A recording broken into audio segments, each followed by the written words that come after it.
In a previous video this season, I focused on a citrus tree that can actually grow in northern climates. And that is, of course, the trifoliate orange, or the Japanese or Chinese bitter orange. And in this video, I want to add to that. Now that this is the first time that I've actually gotten actual citrus fruit from my trifoliate orange tree. In this video, I want to go over the harvesting of the hardy orange, or the trifoliate orange, and some of the different edible uses that I've been using it for. I first off want to note that the trifoliate orange is what this species is, which is Panseira trifoliata.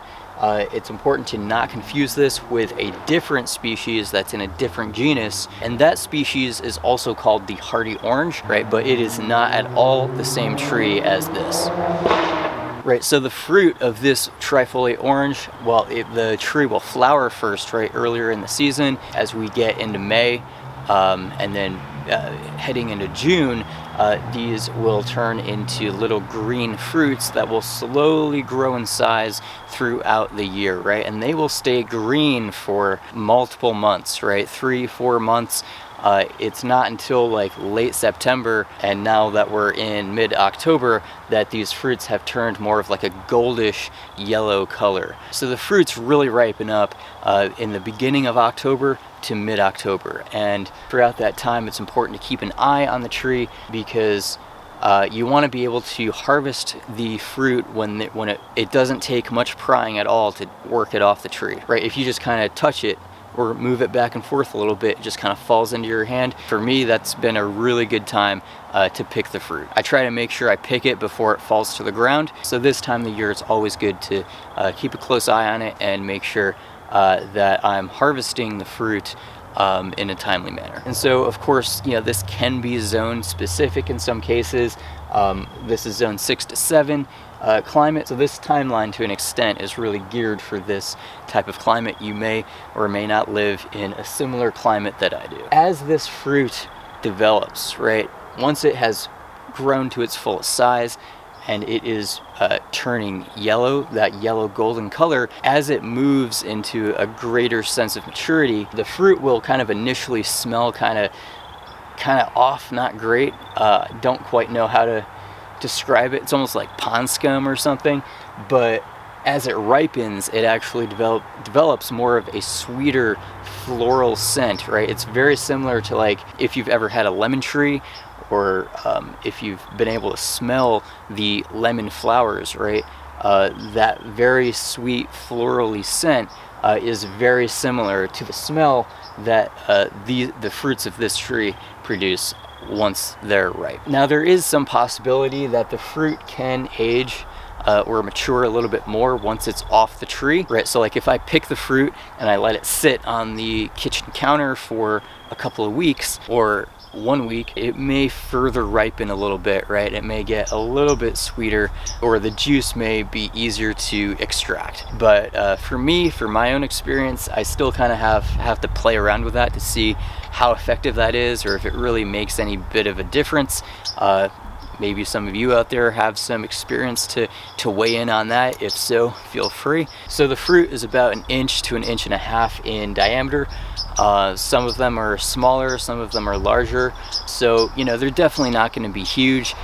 They're definitely not going to be larger than the size of a lime, right, that you might find at a grocery store. And the fruit has some pretty big seeds in them, and it has a pretty good number of seeds in them as well, right? And it doesn't have a whole lot of juice compared to like lemons or limes, but it has a fair amount. And really, for this trifoliate orange, a little goes a long way. Kind of like lemons and limes as well. You don't usually need a whole lot for a recipe, unless if you're making like lemonade or something.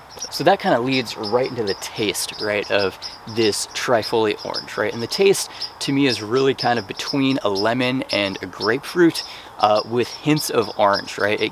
There is some sweetness there, but there is some sourness there too. I was kind of surprised. It's actually not as sour as like a lemon or a lime, but it's kind of has more of like the bitter aspect like a grapefruit does. So it actually has like a really cool blend of those three flavors that I really like right, between the sour, the sweet, and the bitter. And in that sense, I've been able to use this fruit as a lemon substitute, whether it be for the juice, and I add that into hummus, anything that I'd use a lemon for, I use that for, but also the skin or the peel of this trifoliate orange, I've used exactly like lemon zest. I might want to use like 2/3 the amount of this zest for one whole of lemon zest, because the trifoliate orange zest, kind of like the fruit itself, is kind of a little bit stronger than lemon zest. This is a plant that's not as heavily domesticated as the lemon is. It hasn't been grown or bred for that high weight water content type thing, so the flavor is a lot more concentrated, right? And that peel I've used fresh. I'm also drying some to preserve and use over the winter time, to give a nice little zesty zing to various dishes that I might make during that time. And then I want to go over the seeds real quick too.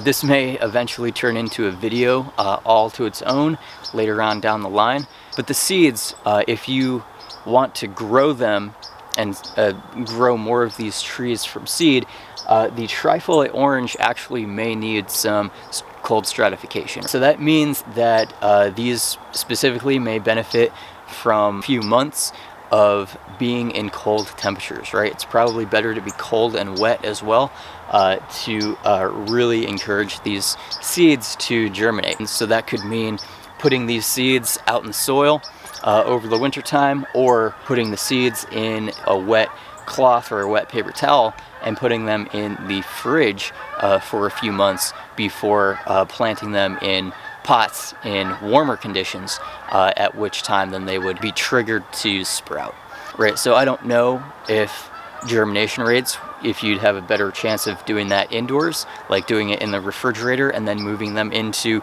room temperature conditions into soil, if that would keep the seeds free of any maggots that might be trying to consume all the organic matter that they can, or various animals and rodents that may try to dig up the seeds and consume them. I don't know if that's an issue for the trifoliate orange or not. But like I said, more on that later. I'm just really thrilled with this trifoliate orange and its tolerance to cold temperatures, especially in like the northern temperate climates, and then also the quality of its fruit, right? It's definitely not as sweet as an orange, or not even close, but it is locally produced citrus, and I found it to be really useful as a lemon substitute. And then also, you know, there's always potential to be able to breed this trifoliate orange and maybe get sweeter varieties that we might be able to use as orange substitutes, you know, in the future or something like that. So there's always different potential ideas and experiments waiting to be done.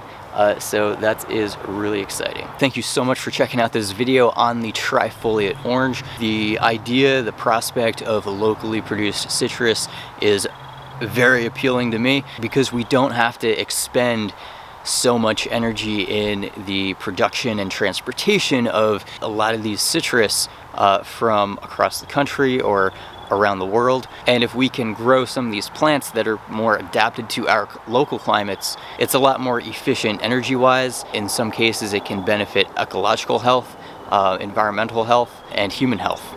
Thank you so much for checking out this video, and I look forward to seeing you in a future video. Take care.